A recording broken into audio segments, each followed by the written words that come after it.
Y la justicia falló en contra, en primera instancia, acerca del amparo presentado por los colegios privados para el aumento de cuotas. Silvina Sena, contanos.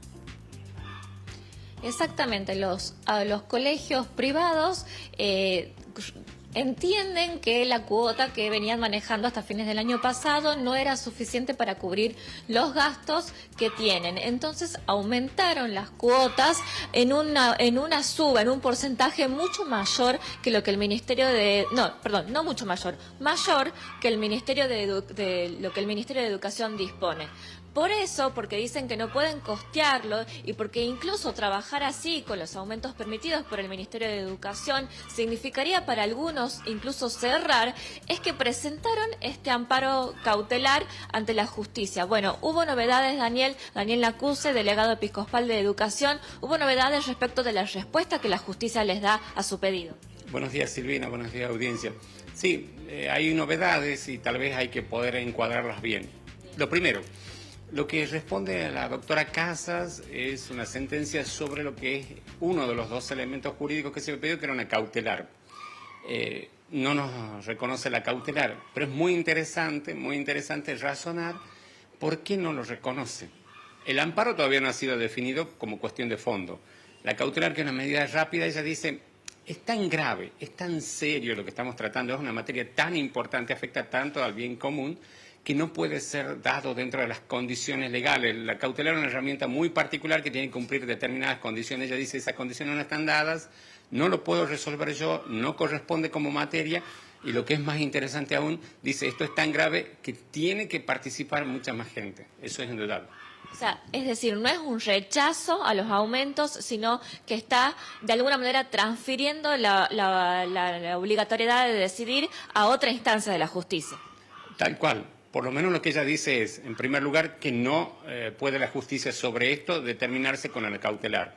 En segundo lugar, dice, es muy importante lo que está pasando, exige mucha prueba, exige un análisis muy circunstanciado, esa palabra es muy importante, y un análisis en profundidad. Nosotros lo que decimos es, está diciendo que que este tema no está en el espacio de la justicia. Sostiene casi lo mismo que sostenemos nosotros, que el espacio propio de resolución de esto es el diálogo entre las partes. Seguimos invitando al Ministerio de Educación a que trabajemos sobre el tema, que busquemos alternativas. Hemos ido nosotros también buscando algunas otras miradas para poder acercar las partes. No vemos ninguna razonabilidad en sostener que los colegios, con los valores que ellos determinaron en el decreto de marzo de este año, puedan ser sostenibles. Muchos trabajarían a quebranto, indudablemente. ¿Cuál es el trámite entonces o la gestión que se necesita hacer? Usted está pidiendo el diálogo con el Ministerio, pero en lo formal, ¿qué paso es el que se sigue después de esta respuesta de la justicia? Bueno, en el orden de la justicia nosotros seguimos. Por un lado, también aclaramos eso. Amparos como acciones había 5. Se respondieron 3 que estaban bajo la cámara de la doctora Casas. Todavía quedan 2 pendientes. Entonces estamos a la espera de esa respuesta. En segundo lugar, vamos a apelar, eso es indudable, porque el camino jurídico no lo vamos a dejar de esa manera. En tercer lugar, lo que nosotros seguimos pidiendo es sentarnos de nuevo en el espacio que ya tenemos, que siempre hemos tenido, que históricamente estaba dado, que jurídicamente está muy sostenido, que era el espacio donde siempre hemos resolvido los conflictos, que es la Comisión de Aranceles, volvernos a sentar con la Dirección de Privados, que el Ministerio de Educación, en la persona del ministro, en la persona del contador Medina, convoquen a estas reuniones para que empecemos a trabajar. Hay, y eso es muy importante, 2 circunstancias más. Por un lado, mayo hay un nuevo aumento, porque eso ya está puesto en las paritarias, y julio hay un nuevo aumento, porque eso ya está puesto en las paritarias. Perfecto. En este tiempo, entre... Sí, Renzo, te escucha Daniel. Daniel, hola, Renzo. ¿Cómo estás, Daniel?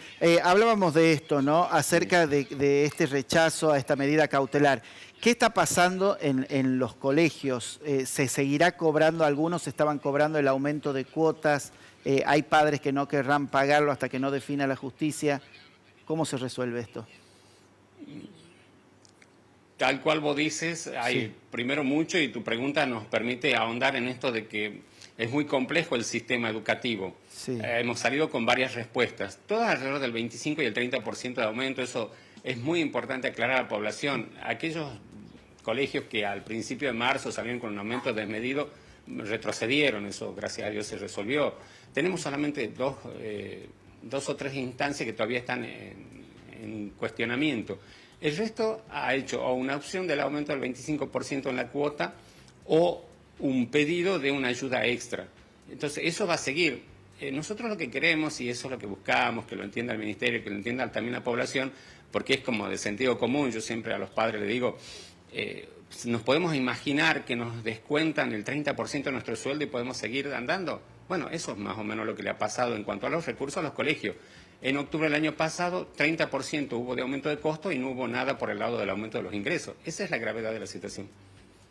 Bueno, ¿y qué va a pasar, no, con todos estos padres, por ejemplo, que se siguen quejando porque, a ver, Daniel, también vamos a decir que hay colegios que cobraron el aumento y siguen cobrándolo, ¿no? Y hay muchos padres que se están comunicando, por ejemplo, ahora a nuestro servicio de WhatsApp y nos dicen que no dejaron de cobrarle.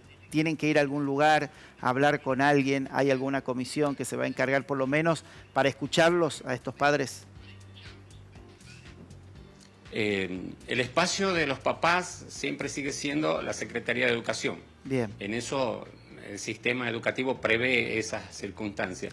Ya te Ahora bien, el aumento es una necesidad. Por eso que estemos en esta incertidumbre, sí, en donde por un lado los papás, por otro lado las gestiones de los colegios, estemos como en una situación de tensión, es porque está faltando la mediación. El diálogo. Si el Estado hubiera... Sí, el diálogo y además la mediación. Sí. Si el Estado hubiera tomado la decisión que corresponde en octubre del año pasado, todo esto no sucede. El Estado no la tomó. Yo lo que digo es algo muy sencillo. Yo enuncio, como vocero de la gestión educativa privada, que el decreto 3873 de Economía de la provincia decretó un aumento de sueldos. Que el Ministerio muestre el número del decreto por el que aumentó correlativamente las cuotas en ese momento. No lo tienen porque no lo han hecho. Realmente se torna engorroso porque de la otra parte de los colegios me imagino que están muy preocupados cuando, por ejemplo, les llega, como ellos dicen, una boleta de luz, las retenciones de la AFIP, los impuestos, ¿no? También está la otra parte. Por supuesto. Nosotros, en dos cálculos te digo, cuando sí, hicimos, buscando obedecer la orden en marzo, hicimos una simulación de lo que teníamos que pagar en los primeros días de abril, de sueldo, AFIP, luz, gastos normales de funcionamiento, y en 2 o 3 colegios, son concretamente los que yo he podido mirar con números muy exactos, nosotros necesitamos pedir prestado, por decirlo de alguna manera, claro, en uno 2.200.000 pesos por mes. Claro. Entonces, ¿qué colegio puede aguantar así? En otro, 1 millón y algo. Sin los aumentos de las cuotas, los colegios no pueden subsistir. Si hubiera, y eso es también lo que nosotros seguimos sosteniendo porque no tenemos una posición irracional, si hubiera casos de abuso, si hubiera casos de exceso, el Estado provincial, en el espacio de la Secretaría de Comercio, en el espacio de la Secretaría de Educación, tienen todas las herramientas para hacer los controles necesarios, pero que haga los controles sobre los colegios que exceden, no sobre los colegios que necesitamos y que no podemos sobrevivir sin esto. Hay 100.000 alumnos, hay 10.000 docentes que están puestos en riesgo con estas medidas. Bien, bueno, Silvina, un tema preocupante, por supuesto, para los papás y también, como dice Daniel, ¿no?, para la otra parte, que son los que proveen la educación, ¿no?, las escuelas privadas. Totalmente. Cada uno tiene sus razones, sus argumentos, pero bueno, vamos a seguir si ellos, por supuesto, como ya lo está anticipando Daniel, siguen con su intención de propiciar los aumentos, nosotros también vamos a seguir con el transcurso de esta información. Claro, por supuesto que sí. Y lo importante es sentarse de las dos partes y poder llegar a un acuerdo que beneficiaría a mucha gente, ¿no? Para bien, para la parte de los colegios, pero también para la parte de los papás que pagan la cuota. Gracias, Daniel. Gracias, Silvina. En minutos volvemos a tomar contacto con vos. Hasta luego. Hasta luego.